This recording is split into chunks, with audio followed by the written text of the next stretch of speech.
사도 바울은 오늘 목회자들이 축도하는 이 축도의 원형을 사도 바울이 여전히 이 영적인 원리를 우리에게 제공해 주었습니다. 고린도후서 13장 13절의 말씀을 보면 주 예수 그리스도의 은혜와 하나님의 사랑과 성령의 교통하심이 너희 무리와 함께 있을지어다. 우리가 지금 축도하고 있는 모습을 그대로 원형으로 우리에게 가르쳐 주었습니다. 그렇습니다. 오늘 우리의 삶 속에 성부 하나님의 사랑과 또 성자 예수님의 그 은혜와 성령님의 도우심과 인도하심이 없다면 오늘 우리의 삶은 무척 어려울 것입니다. 예수 그리스도의 구속의 은혜가 우리들로 죄에서 우리를 사함받게 하시고 영원한 생명 하나님의 나라를 소유하게 하셨습니다. 그 아들을 보내신 하나님의 사랑, 지금도 공급하시고 보호하시고 인도하신 하나님의 사랑이 얼마나 크십니까? 그리고 내 안에 계셔서 나에게 말씀해 주시고 깨닫게 하시고 또 들려주시고 보여주시고 그러면서 성령의 감동으로 오늘 우리의 걸음을 하나님 나라로 가도록 이렇게 내 안에서 나를 붙잡아 주시고 인도해 주신 성령님의 그 교통하심을 생각하면 얼마나 은혜가 되는지 모릅니다. 그러므로 오늘 저와 여러분들이 살아가는 순간순간이 이 한 해 동안 살아간 모든 365일의 삶이 하나님의 은혜 속에서 사는 것인 줄로 믿습니다. 그러므로 오늘 우리는 착각해서는 안 됩니다. 우리는 공부를 열심히 하면 성적이 올라간다고 믿고 있습니다. 열심히 일하면 돈 번다고 믿고 있습니다. 내가 아끼고 성실하고 열심히 살아서 꼼꼼히 챙기고 또 모든 일을 좌우사방을 잘 살피면 흠이 없이 모든 일이 순조롭게 된다고 생각을 하고, 그래서 내가 오늘의 내가 존재한다고 생각하고 있는 것이 오늘 우리의 삶입니다. 그러나 그렇지 않습니다. 사도 바울은 고린도전서 15장 10절에서 그러나 내가 나 된 것은 하나님의 은혜로 된 것이라 그럽니다. 그는 깨닫고 보니까 나는 10달 만에 태어난 사람도 아니고 8개월 만에 태어난 팔푼이에 속할 뿐만 아니라 나는 하나님 나라를 향해서 대적한 강도 같은 사람이라고 그는 자기 자신을 고백하면서 그런 나를 구원해 주고 그런 나를 사랑해 주셔서 여기까지 인도해 준 것은 오늘의 내가 나 된 것은 내가 뭘 대단하게 되어서가 아니라 오늘 내가 지금 이 모습을 가지게 된 것 자체가 하나님의 은혜라고 고백하고 있는데, 이 고백은 사도 바울의 고백이요 저의 고백이요 여러분들의 고백인 줄로 믿습니다. 착각하지 마십시다. 내가 노력해서 돈 벌고 운동 열심히 해서 건강해졌다고 하지 마십시다. 운동 열심히 해서 너무 무리해서 운동하다가 세상 떠나는 사람도 많이 있음을 우리가 알지 않습니까? 내가 뭔가 했기 때문에 오늘의 내가 이루었다고, 내가 번 만큼, 내가 일한 만큼, 내가 열심히 한 만큼 난 살아갈 것이라고 하는 착각하지 않기를 간절히 소망합니다. 모든 것이 하나님의 은혜입니다. 첫째는 죄와 죽음 가운데서 구원하신 구속의 은혜이고, 두 번째는 앞서가시면서 베풀어 주시는 하나님의 은혜입니다. 하나님이 나보다 먼저 앞서가시면서 내 앞길에 필요한 것을 미리 준비하시고 방해거리를 미리 제거하시고 그리고 그 길을 평안하게 한다면 내가 가는 길은 룰루랄라 할 수 있을 것입니다. 그렇습니다. 내가 미래의 일을 어떻게 다 알겠습니까? 내가 5분 후의 일을 어떻게 알겠습니까? 내 좌우의 사방에서 일어나는 일들을 어떻게 다 알 수 있겠습니까? 우린 미련하고 우둔하고 한계가 있는 사람들입니다. 그러나 전능하신 하나님이 앞서가시면서 모든 일을 다 보호하시고 인도하시고 그리고 베풀어 주신다면 나의 삶은 평안일 것입니다. 사실 제가 필리핀에 가기 며칠 전까지만 해도 아무것도 준비된 것이 없었습니다. 이제 조영영 목사님도 미리 이제 리더십을 준비해야 되고 저도 은퇴할 연습을 해야 되고 그래서 자리를 비워 드려야만 되는 과제가 있었기에 어딘가 가야 되는데 막막하게 필리핀을 선정하게 됐습니다. 확신을 가지고 한 것이 아닙니다. 막막하게 그래야 되겠다고 하는 생각을 했습니다. 7년 전에 가서 선교 사역을 하고 있는 우리 CCF 일원인 김수복 목사님이 이미 7년 전에 가 자리를 잡고 빈 방이 여러 개가 있어서 그 빈 방에 가서 일단 거류를 하면서 이제 주택을 좀 알아보리라, 렌트할 집을 찾아보리라 생각을 하고 무작정 떠나게 된 것입니다.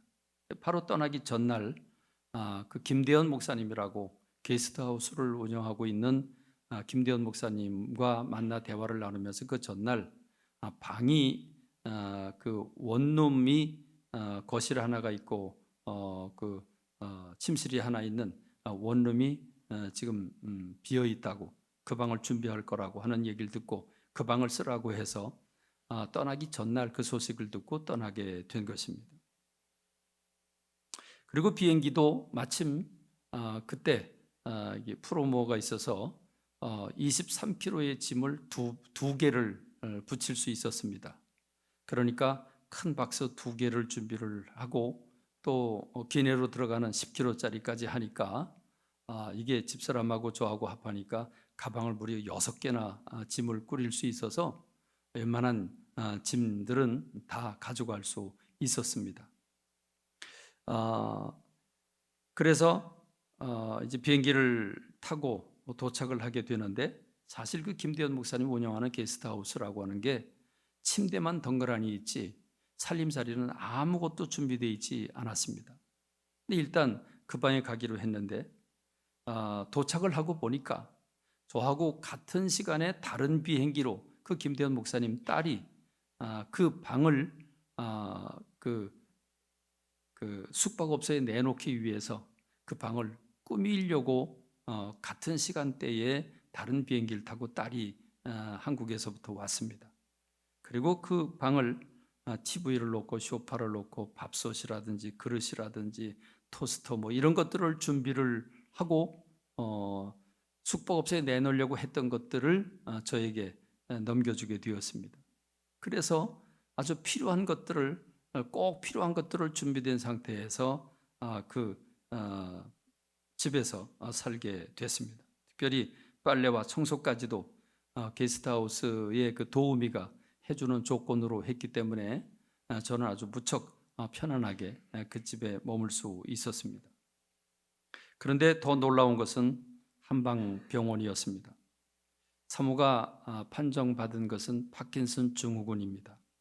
파킨슨도 아니고 파킨슨의 증세를 그대로 가지고 있는, 파킨슨은 약이 있는데 파킨슨 증후군은 약도 없는 그런 파킨슨 증후군을 진단받았습니다.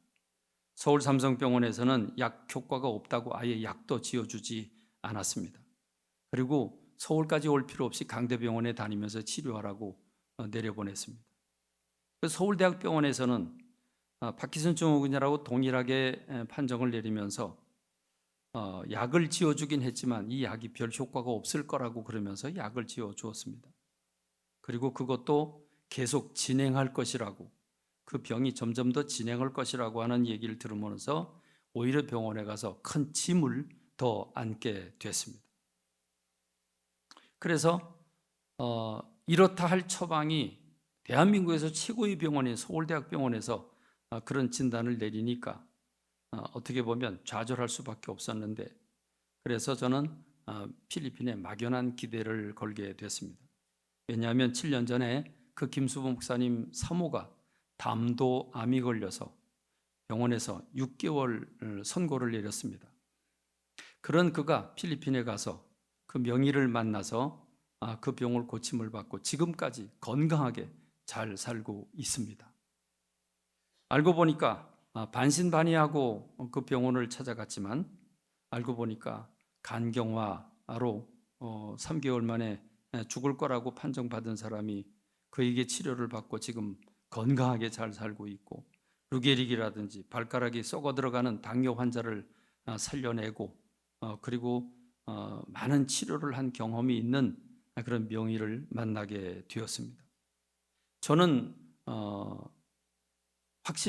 확실함이 없었고 그냥 막연한 기대를 가지고 갔지만 하나님께서 그 걸음을 인도하셨다고밖에 볼 수 없는 그런 상황을 맞게 된 것입니다. 다만 사모가 무릎 수술을 하지 않았다면, 인공관절을 넣지 않았다면 빨리 치료가 될 수 있을 텐데 기계가 들어가 있기 때문에 자연 치유가 좀 늦어지겠지만 그래도 가능은 하다고 하면서 1년 정도 치료를 하면 될 거라고 그렇게 내다보고 있습니다. 어쨌든 한국에서는 무릎이 아프지만 그럼에도 불구하고 걸어서 근육을 키워야 되기 때문에 제가 매일 퇴근을 했습니다. 그런데 무릎이 아프다고 10분도 채 걷지를 못하고 주저앉았습니다. 근데 이제는 아침에 30분 그리고 저녁에 30분 이상씩 꾸준히 걷고 있습니다. 그것만 해도 얼마나 큰 감사인지 모르겠습니다. 근데 사모가 이제 병원에 가려고 하면 차들이 많이 다니는 길을 건너가야 됩니다. 처음에 걸어서 병원에 갔더니 어떻게 왔느냐고 그래서 뭐 그냥 걸어서 잘 왔다고 그랬더니 호통을 칩니다. 저는 괜찮겠지만 지금 쩔뚝거리는 환자가 제대로 걷질 못하는데 그 수많은 차들 가운데 그걸 어떻게 하려고 거길 걸어왔냐고, 차 타고 와야 된다고. 그래서 안 되겠다 싶어서 차를 렌트를 하려고 보니까 렌트비가 한 달에 60만 원입니다. 그러니 그 돈을 들여가면서 렌트를 할 수가 없었습니다. 그래서 게스트하우스에 차를 얻어 타고 허락을 받고 이렇게 매일 병원으로 가서 침도 맞고 이렇게 했는데 한 열흘쯤 되었을 때 좋은 차가 저렴하게 나왔다고 저게 소개를 해줘서 5년도 안 된 5만 킬로도 채 타지 않은 선교사님이 그 한국으로 들어가면서 그 차를 넘겨주어서 그 차를 받게 되었고 그래서 그 차를 받게 되었습니다. 그리고 돌아갈 때 내가 이제 1년쯤 지나서 돌아갈 때면 그 차를 다시 얼마고 받고 팔을 수 있기 때문에 아주 저렴한 비용에 차를 구입하게 됐습니다. 이것도 하나님의 은혜라고 저는 확신합니다.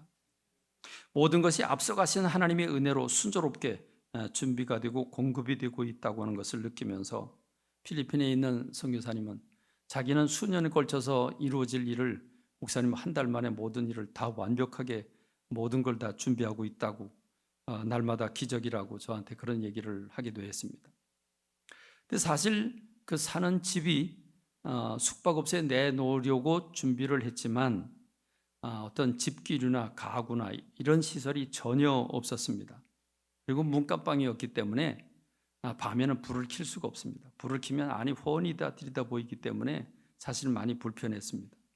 이제 한 달쯤 살아서 이제 좀 불편하다함을 느낄 때 하나님은 다른 선교사님을 통해서 좋은 집을 저렴하게 소개하게 되었습니다. 지금 그 김대현 목사님 집에서 렌트비는 한 달에 62만 5천 원을 주고 렌트를 해야 되는데 한 달에 37만 원을 내면서 그리고 방이 3칸에 있는 독채를 렌트하게 된 것입니다. 그것도 그 집에서 12년을 살았기 때문에 있어야 할 집계류가 다 있었는데 그걸 그대로 넘겨주는 조건으로 그 집을 렌트하게 됐습니다. 그렇게 되니까 지금 우리 한국 집에 있는 뭐 대형 냉장고라든지 에어컨이라든지 청소기라든지 세탁기라든지 커피 메이커까지 있을 것들은 다 준비된 채로 저한테 고스란히 넘겨줌으로써 저의 삶이 조금 더 불편함이 없도록 하나님께서 그 길을 열어주셨습니다. 그리고 또 그 병원장이 그 자기 밑에 직원들을 보내서 제가 들어오는 그 27일 날 들어오는 그날부터 집에 벽에 페인트도 하고 문도 좀 수리를 하고 여기저기 수리를 해서 제가 들어가면 새 집에서 사는 것처럼 살도록 그렇게 모든 수리를 지금 다 지가 아마 한창 열심히 수리를 하고 있을 것입니다. 그러고 보니까 하나님께서 날짜와 시간까지도 모든 일을 정확하게 그렇게 준비하시고 인도하시는 걸 생각하니까 앞서가신 하나님, 베푸시는 하나님의 은혜가 얼마나 큰지 뭐 좀 때로는 좀 이렇게 허전하기도 하고 뭐 여러 가지 생각이 들 때면 베풀어 주신 은혜 또 앞서가시면서 공급해 주신 하나님의 은혜를 생각하면 원망하고 불평할 수 없는 그저 감사할 수밖에 없는 상황이 매일매일 연속되었습니다. 이 비밀을 모세라고 하는 사람이 알았기 때문에 모세는 광야에서 구름기둥이 움직이면 이제 법궤가 앞서가고 그리고 이스라엘 백성들이 출발을 하게 되는데 이 과정에서 그는 이런 기도를 올립니다. 민수기 10장 35절로 36절에 보면 그가 떠날 때에는 모세가 말하되 여호와여 일어나사 주의 대적들을 흩으시고 주를 미워하는 자가 주 앞에서 도망하게 하소서 하였고, 그가 쉴 때에는 말하되 여호와여 이스라엘 종족들에게로 돌아오소서 하였더라. 여러분, 기가 막힌 기도를 드리고 있습니다. 그가 떠납니다. 그리고 이제 이스라엘 백성들이 이제 줄을 맞춰서 갑니다. 갈 때 대적들이 나타나면 어떻게 됩니까? 그럼 난리가 납니다. 그런데 이스라엘 백성들이 가고자 하는 그 길 앞에 주님이 먼저 앞서 가셔서 모든 대적들을 흩어놓으시고 주를 미워하는 자가 도망가게 하소서라고 기도를 드립니다. 그럼 우리 앞길은 대로가 열려지는 것입니다. 그리고 그가 쉴 때에는 여호와여 우리에게 돌아오셔서 우리와 함께 계셔달라고, 우리를 보호해달라고, 이런 기도를 모세가 드리고 있습니다. 오늘 저와 여러분들의 삶의 현실에서 결코 농독치 않습니다. 어렵습니다. 삶이 힘듭니다. 세상은 점점 더 잘 되는 것 같지만 살아가기는 점점 더 어려워지고 있습니다. 그렇지만 그럼에도 불구하고 하나님이 특별히 우리를 생명 싸게 안에 보호해 주신다면, 특별히 우리에게 대로를 열어주신다면, 특별히 우리를 안전하게 하시고 공급하신다면 오늘 우리의 삶은 평안하게 될 줄로 믿습니다. 그렇습니다. 우리는 하나님의 은혜를 구하여야 합니다. 하나님의 은혜 없이는 살 수 없기 때문입니다. 그러나 우리에겐 하나님이 우리가 기도하지 않아도 햇빛도 비춰주시고 우리를 보호하고 인도해 주시겠지만, 그러나 하나님이 특별하게 나를 보호하시고 특별하게 우리에게 은혜를 베풀어 주신다면 우리는 특별한 부요를 누릴 수 있게 되는 줄로 믿습니다. 모세가 이스라엘 백성들이 금송아지를 만들어 놓고 이게 하나님이라고 그리고 들고 뛰고 있을 때 하나님이 진노하십니다. 그리고 내가 저 백성들을 진멸하겠다. 그리고 너로 더 큰 민족을 만들어서 너에게 만들어 주겠다라고 말씀하십니다. 그때 모세가 울며 불며 그러면 안 된다고, 저들을 용서해 달라고 주님 앞에 떼를 쓰고 기도합니다. 그럴 때 그 기도하는 그 모세의 기도를 주님이 들으시는데 주님이 이렇게 말씀을 하십니다. 출애굽기 33장 19절에 보면 나는 은혜 베풀 자에게 은혜를 베풀고 긍휼히 여길 자에게 긍휼을 베푸느니라 그러십니다. 이 말은 뼈 있는 말입니다. 은혜 베풀 자에게 은혜를 베푼다. 은혜를 베풀어 주고 싶지 않은 사람에게 내가 은혜를 베풀지 않는다. 긍휼을 베풀 자에게 긍휼을 베푼다. 그러나 봐주지 않을 사람들도 있다, 이 말입니다. 그러니까 내가 은혜 베풀 자에게 은혜를 베풀고 긍휼히 여길 자에게 긍휼을 베푼다는 말은 내가 저 백성들 금송아지를 만들어 놓고 그게 하나님이라고 춤을 추고 있는 저 사람들 내가 진멸해 버리고 싶지만 내가 너를 봐서 내가 긍휼을 베푼다. 그래서 저들을 용서해 주겠다고 주님이 말씀을 하시는 겁니다. 그렇습니다. 하나님께서는 의지를 가지고 계신 분입니다. 하나님이 은혜를 베푸시겠다고, 긍휼을 베푸시겠다고 마음을 잡수시면 우리는 사는 겁니다. 그러나 하나님이 독한 마음을 잡수시면 우리는 국물도 없습니다.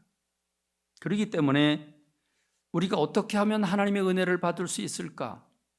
오늘 저와 여러분들이 신명기 5장 10절의 말씀을 보면 우리 다 같이 한번 읽어볼까요? 나를 사랑하고 내 계명을 지키는 자에게는 천대까지 은혜를 베푸느니라 그랬습니다.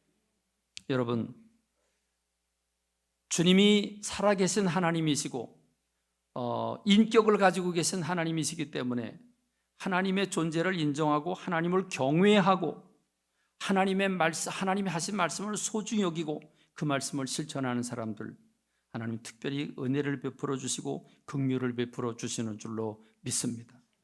그러면 오늘 저와 여러분들의 삶의 현실에서 매일매일 일상의 삶에서 하나님의 존재를 인식하고 살아가고 그분을 경외하는 여러분들 되시길 주님의 이름으로 축원합니다.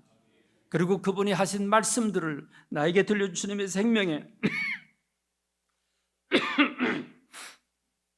생명의 말씀으로 알고 그 말씀대로 우리가 순종해 살아나간다면 오늘 특별한 하나님의 은혜와 긍휼을 받게 되는 줄로 믿습니다. 무엇보다 우리는 하나님 앞에서 어린아이와 같이 자기를 부인하고 겸손한 마음을 가져야 됩니다. 야고보서 4장 6절에 보면 그러나 더욱 큰 은혜를 주시나니 그러므로 일러스되 하나님이 교만한 자를 물리치시고 겸손한 자에게 은혜를 주신다 했습니다. 베드로전서 5장 5절에 보니까 하나님은 교만한 자를 대적하시되 겸손한 자들에게는 은혜를 주신다고 했습니다. 여러분, 교만은 뿔두개 달린 사람이 행하는 게 교만이 아닙니다. 내가 뭘 알고 있다고 하면 교만입니다. 내가 뭘 했다고 생각하면 교만입니다. 다른 게 교만이 아닙니다.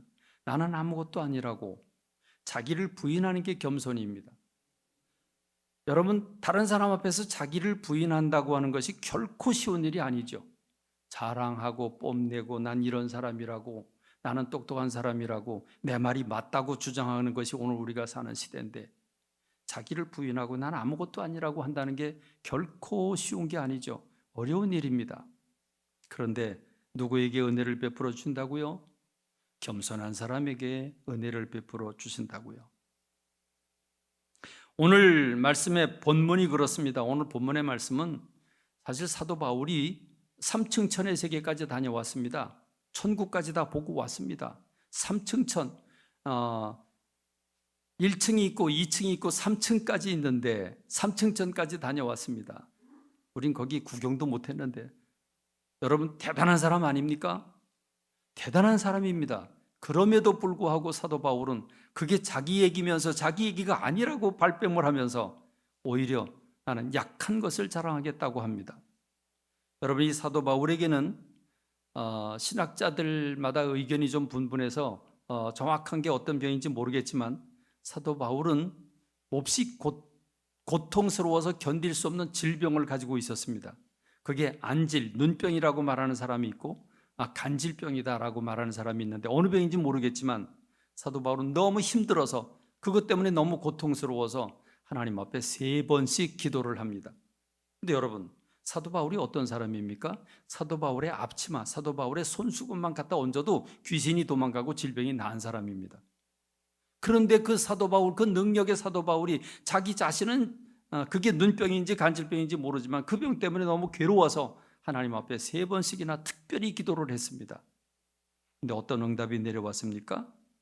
고린도후서 12장 9절에 보니까 내 은혜가 내게 족하도다. 나는 죽을 지경인데, 나는 괴로운데, 나는 아픈데, 난 힘든데 내 주님 뭐라고 말씀하십니까? 내 은혜가 내게 족하도다. 왜냐하면 이는 내 능력이 약한 데서 온전해지기 때문이다. 고난 속에 있는 사람은 교만할 수가 없어요. 고난 속에 있는데 자랑할 게 없는데 누구에게 뭘 자랑하겠습니까? 가진 자가 교만해지는 거죠. 그러니까 힘들고 어려울 때, 자기 고통스러우니까 그 고통 때문에 어떻게 되겠습니까? 더 하나님 앞에 기도하게 되고, 그럼 하나님의 은혜와 긍휼을 더 많이 받게 되는 겁니다. 그래서 그러므로 도리어 크게 기뻐함으로 나의 여러 약한 것들에 대하여 자랑하리니 이는 그리스도의 능력이 내게 머물게 하려 함이라 했습니다. 그래서 사도 바울은 그 후로부터 나 잘난 거 얘기하지 않습니다. 내가 히브리인 중에 히브리인이고, 내가 배우기를 가말리엘의 문화생이고, 내가 대단한 사람인데 그가 한 족적들만 열거를 해도 대단한 사람입니다. 그럼에도 불구하고 그는 나는 약한 것을 자랑하겠다고 했습니다. 그렇습니다. 자랑하지 마십시다. 자신을 믿지 말고 착각해서 교만하지 마십시다. 하나님의 특별한 은혜를 받기를 원하십니까? 겸손히 주님 앞에 엎드리십시오. 자기를 부인하고 주님의 은혜를 사모하십시오. 주님의 이름을 부르고 주님을 사랑하십시오. 이 험난하고 악한 시대를 믿음으로 지키는 길은 주님의 은혜를 받아야 되고 주님의 베푸신 은혜를 받아야 됩니다.